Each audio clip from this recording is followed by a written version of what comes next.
Bapak Ibu sekalian, di Kementerian Pendidikan dan Riset Tinggi itu ada Permendikbud nomor 40 tahun 2021 terbit di bulan Desember tahun 2021 tentang penugasan guru sebagai kepala sekolah.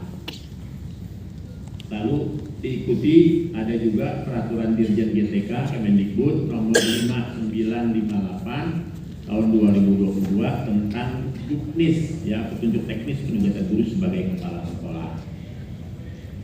Lanjut. Nah, ini untuk mekanisme pengangkatan kepala sekolah untuk yang khususnya yang PNS nih, yang dari sekolah negeri, yang PNS.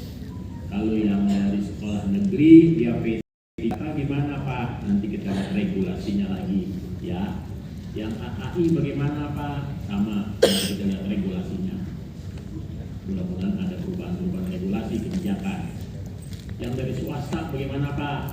Yang dari swasta ya diatur di Permendikbudnya, nanti kita lihat. Jadi ada penyusunan kebutuhan kepala sekolah dan ketersediaan bakal calon kepala sekolah, lalu ada proses penetapan bakal calon kepala sekolah, lalu ada proses pemberian rekomendasi oleh tim pertimbangan, lalu ada proses pemberian rekomendasi dan pengangkatan kepala sekolah, dan ada pemutakhiran data dapodik. Ya, tuh. Lanjut. Nah, kita bicara tentang penyusunan kebutuhan kepala sekolah dan ketersediaan bakal calon kepala sekolah. Ini tentu dengan melihat pertimbangan dalam penyusunannya sebagai berikut. Yang pertama kita lihat jumlah sekolah satuan pendidikan yang belum memiliki kepala sekolah definitif. Lalu di sekolah negeri kita ada beberapa sekolah, banyak lah, SD khususnya yang kepala sekolahnya kosong, PLT, gitu ya, karena pensiun, karena meninggal, karena sakit tetap, atau karena periodisasi. Ya, jumlah kepala sekolah yang definitif mempertimbangkan meninggal dunia karena dia mengundurkan diri, karena pensiun, atau periodisasi setelah berakhir penugasannya. Lalu atau dia melakukan pelanggaran disiplin tingkat sedang jadi diberhentikan dari kepala sekolah, atau diangkat dalam jabatan lain selain guru, ya naik jadi penilik atau jadi pejabat struktural, gitu ya. Dikenai sanksi pidana berdasarkan putusan pengadilan. Nah, udah sidang pengadilan, putusan pengadilan tetap bahwa yang bersangkutan kena hukuman di penjara 2 tahun 3 bulan. Katakan jadi dalam sekolah provinsi kabupaten kota yang kenaan dengan lintas provinsi. Kita di DKI tidak ada itu karena kita otonominya di tingkat 1. Jadi dari Jakarta Timur bisa saja nanti penugasan di Jakarta Selatan atau Jakarta Utara. Lanjut. Nah, penyusunan ketersediaan bakal calon kepala sekolah. Saya tidak bahas yang kolom kotak sini. Kita lihat yang dari kolom kotak sini dulu. Tapi bisa juga yang dari sini dulu deh, biar jelas. Ya, Dinas Pendidikan Provinsi DKI Jakarta, kalau di Kemendikbud itu, ya, Dinas Pendidikan Provinsi atau Kabupaten Kota harus berkualifikasi minimal atau paling rendah S1. Bapak Ibu saya yakin udah S1 semua nih. Kalau nggak S1 nggak bisa daftar guru penggerak. Ya, harus S1 atau D3, D4. Yang kedua memiliki sertifikat pendidik. Udah punya serdik semua? Udah. Ada yang belum? Yang swasta ya? Yang swasta. Ngomong-ngomong sertifikasinya udah cair belum ya?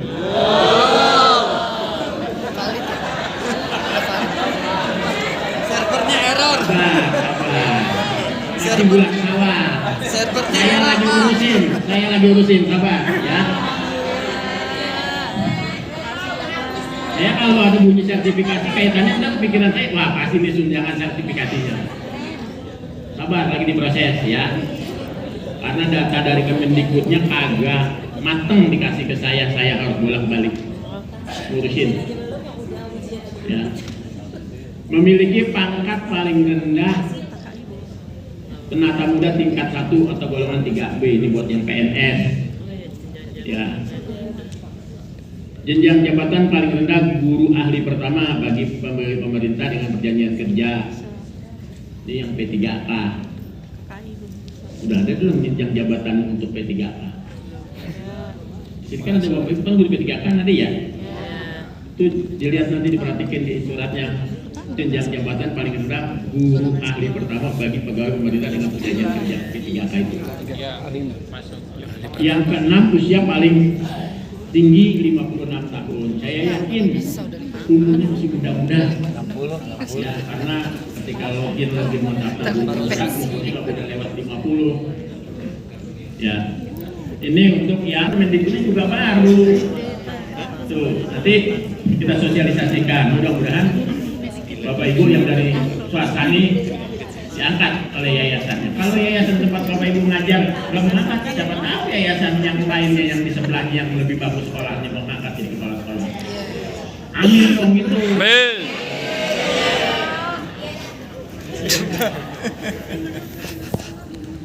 Jadi kalau yang dari swasta harus tetap dari guru penggerak, usianya juga nggak boleh lewat 56 tahun.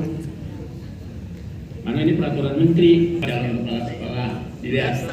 Ini di Permendikbudnya begini bunyinya, Dinas Pendidikan, Dinas Kabupaten Kota, penyelenggaraan satuan pendidikan diselenggarakan oleh masyarakat, yaitu sekolah swasta, memperhatikan penugasan guru sebagai kepala sekolah, lintas satuan pendidikan atau lintas jenjang pendidikan sesuai dengan kewenangannya. Artinya boleh lintas jenjang. Bapak Ibu yang sekarang guru di Yayasan Al-Hidayah, guru SD, diangkat jadi kepala sekolah SMA Al-Hidayah sama yayasan, boleh, udah punya sertifikat guru penggerak, berhak jadi kepala sekolah. Amin. Kalau yayasannya tahu, yayasannya ngerti.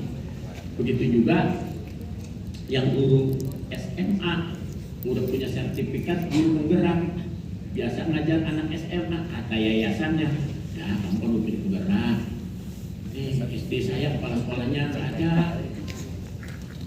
berhenti mundurin diri karena sakit, kamu saya angkat jadi kepala sekolah SD ya, boleh sesuai aturan Permendikbud itu ya.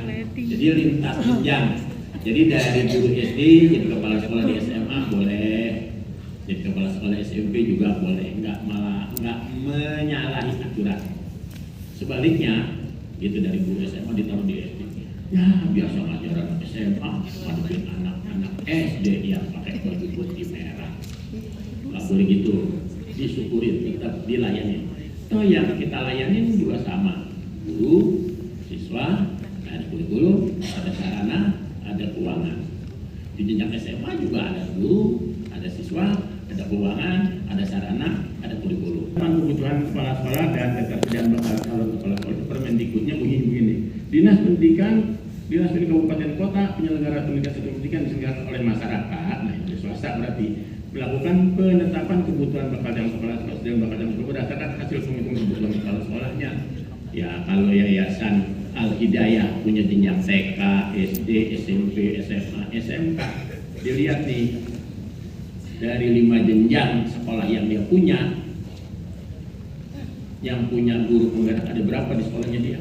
Baru ada 2 yang ikut guru penggerak di angkatan 5. Ya udah, nanti mau ditempatkan di mana? Jadi guru di kepala sekolah SD atau di kepala sekolah SMA, terserah yayasannya, gitu ya. Saya sampaikan yang swasta karena emang nih prerogatif. Kalau yang P3K tunggu regulasinya ada perubahan, ya. Lanjut.